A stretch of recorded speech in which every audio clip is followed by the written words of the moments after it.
최근 리플 투자자들에게 소름 돋는 사건이 하나 터졌습니다. SEC와 FTC가 XRP를 포함한 암호화폐들을 드디어 디지털 상품으로 공식 분류했다는 소식인데요. 5년 넘게 증권이냐 아니냐로 싸우던 지루한 전쟁이 종결된 겁니다. 그런데 진짜 놀라운 건 그 바로 다음날 벌어졌습니다. 월가의 한 회사가 SEC에 10억 달러를 모아 리플을 싹쓸이하겠다는 나스닥 상장 등록 서류를 제출한 것이죠. 법적 지위가 정리되자마자 거대 자본이 기다렸다는 듯이 리플 쇼핑을 선언한 겁니다. 오늘 저와 함께 월가가 왜 지금 10억 달러라는 거액을 들여 리플 전용 상장사를 만들려 하는지 그 숨겨진 뒷이야기를 아주 깊이 있게 분석해 보겠습니다. 첫 번째 슬라이드를 보시죠. SEC와 FTC가 XRP를 디지털 상품으로 명확히 분류했다는 건 이제 제도권 금융이 XRP를 설명하고 다룰 수 있는 공식 언어를 갖게 되었다는 뜻입니다. 그동안 기관들이 투자를 망설였던 가장 큰 이유가 바로 법적 모호성이었죠. 하지만 이제 XRP는 증권이 아닌 상품이다 라는 공식 문장이 확정되면서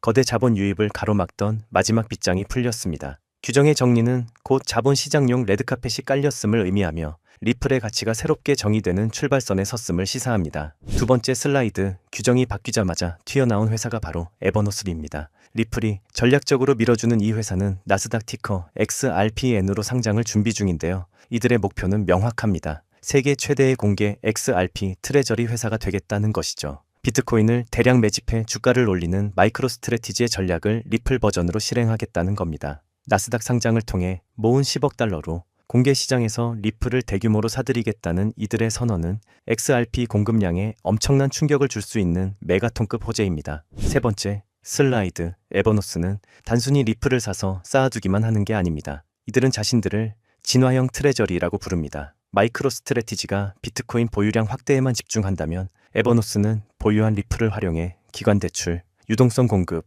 그리고 디파이 수익까지 창출하겠다는 계획입니다. 리플을 창고에 넣어두는 게 아니라 도매상이나 유통업자처럼 굴려서 주당 XRP 보유량을 계속 늘려가겠다는 전략이죠. 이는 리플 생태계 전반에 유동성을 공급하며 가격 하단을 탄탄하게 받쳐주는 구조적 힘이 될 것입니다. 네 번째 슬라이드, 에버노스에 누가 돈을 태웠는지 보면 입이 떡 벌어집니다. 아시아 최대 자본인 SBI 홀딩스가 2억 달러를 넣었고 리플사 본체와 공동 창업자 크리스 라슨, 그리고 크라켄과 판테라 캐피탈 같은 크립토 거물들이 한 배를 탔습니다. 이건 단순히 리플이 오를 것 같다는 기대를 넘어 XRP를 자본시장에서 사고팔 수 있는 패키지 상품으로 만들겠다는 월가 연합군의 작전과 같습니다. 개인 투자자 중심의 시장에서 기관 중심의 구조적 시장으로 리플의 주인이 바뀌고 있다는 강력한 증거입니다. 다섯 번째 슬라이드는 리플 홀더들이 가장 걱정하는 부분이죠. 스테이블 코인 리플 USD가 나오면 XRP는 버려지는 것 아니냐는 우려입니다. 하지만 최근 학술 논문과 사업 구조를 보면 답은 정반대입니다. 리플 USD는 가격 안정성이 필요한 결제 시작과 끝을 담당하고